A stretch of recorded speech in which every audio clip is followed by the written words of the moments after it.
Dear learners, welcome to MSBT online learning platform. We bring you the most relevant contents in a most attractive digital format for the course name Emerging Trends in Electronics with the course code 22636. Myself, Vaishali Rajeshirke, lecturer in EJ department from VS Polytechnic, Chembur, Mumbai. Now, in this unit 2, recent electronic component, so we will focus one more topic, that is a lithium ion battery. So let us quickly go through the content of this presentation. So here we will see the first introduction of lithium ion battery. In short, it is called as a LIP. Second, we will see the working principle of LIP. Third, we will go through the charging and discharging process or the mechanism of lithium ion battery. Then fourth one, we will see the comparative study of rechargeable batteries, and the last one is the application of lithium ion battery. Now let us see the learning objective of this presentation. So here we will describe the concept of LIP. Now we will see the working principle of LIP, that is explain the working principle in detail of LIP. Third one, explain the charging and discharging mechanism of lithium ion battery. And fourth one, comparative study of rechargeable battery. And the last one, we will state some applications of lithium ion battery. Now here is the concept map of a lithium ion battery. So in this battery, what are the different parts? Now you can see in this lithium ion battery, you will find there are the two electrodes, that is a cathode which is a positive and anode which is a negative. Basically, this lithium ion battery is the electrochemical battery is there. Now, here in this we will have the electrolyte and there is a separator and again the electrolyte. So, in between this anode and cathode, there is a separator along with the electrolyte. Now, this cathode is made up of, here is a lithium metal oxide, and whereas the anode is made up of, here it is a graphite. Now, let us see in detail the introduction of lithium ion battery. Now what is a lithium ion battery? So that can, in short, it is also called as a Li-ion battery, or simply it can be abbreviated as a LIP. Now it is a rechargeable electrochemical battery converting chemical energy into electrical energy and vice versa. So these lithium ion batteries are used as a portable DC power source. Many times rechargeable batteries are preferred to the non-chargeable battery.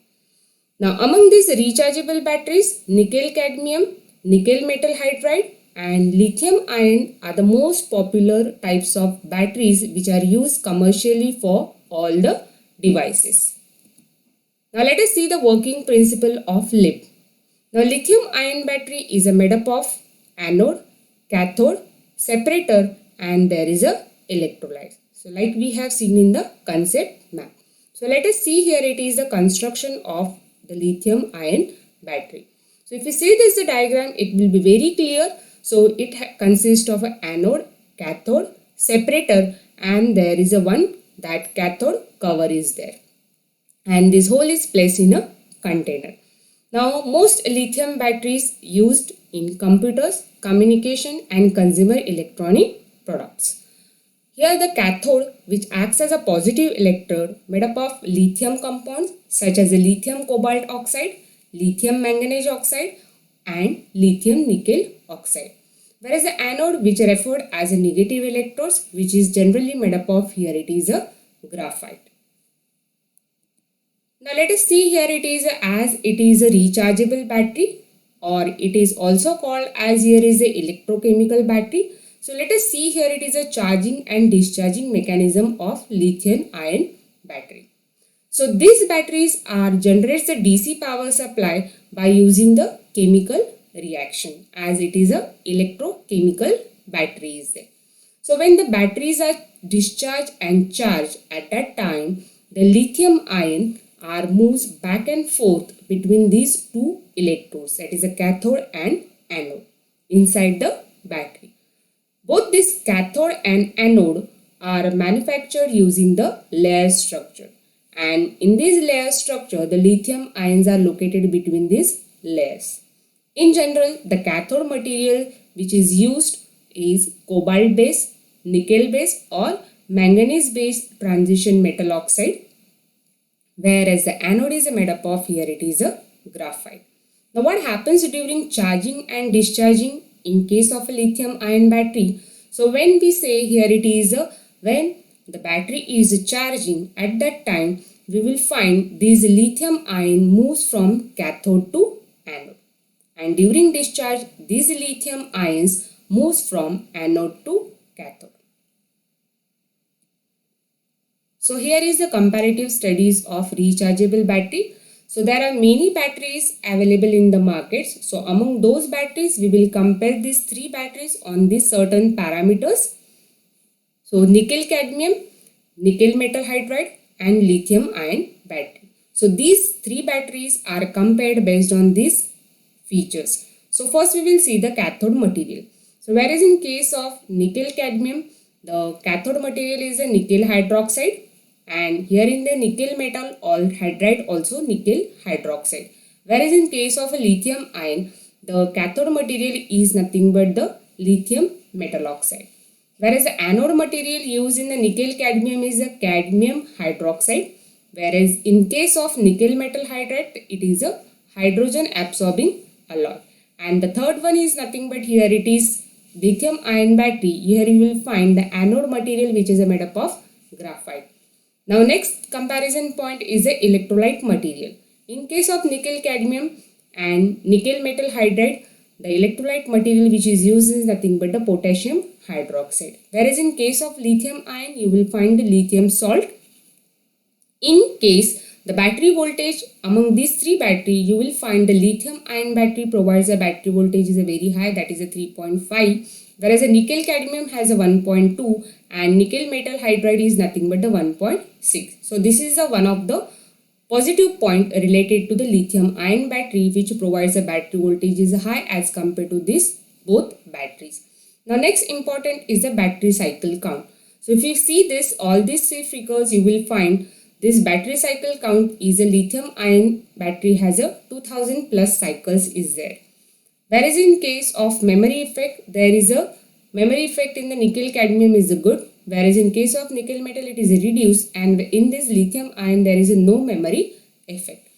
Whereas the next parameter is the self-discharge per month. So you can find out for first two battery, it is a high. It is between 15 to 20% for the nickel cadmium, and for nickel metal hydride, it is a 20 to 30%. Whereas in case of lithium ion, you will find that discharging rate is a very low, that is a 5% to 10%. So this is the one more third positive point related to the lithium ion battery. The next, toxic. So this nickel cadmium is a toxic and nickel metal hydride is a less toxic as compared to the electrolyte which is used, and again the lithium ion is also less toxic. And if you see the comparison point, you will find these first two batteries are less expensive or in the moderate in the cost, but here is a lithium ion is a high cost. But this one of the figure that is a high cost will be ignored as compared to the various parameters which are provided by the lithium ion battery, that is a very high voltage. Then self discharge per month, it is a very less, and it is a less toxic. Now these are the applications of lithium ion battery. Nowadays all the portable electronic devices, you will find the batteries which is used, rechargeable batteries are made up of a lithium ion battery. Second application, it is used in the military and aerospace application. Third, it can also be used in computers, communication and consumer electronic products. Now here is the quick recap or the reflection spot. So before move on with the further presentation, let's pause a while here. Attempt the set 1 MCQ based on learn concept. Now let's go for the hands-on session. Attempt the set 1 MCQ so that at the end of this presentation, the learners will be able to describe the concept of LIP, explain the working principle of lithium ion battery. Third, they will be able to explain the charging and discharging mechanism of lithium ion battery and do the comparative study of the rechargeable batteries. And lastly, it can state the applications of a lithium ion battery. Thank you.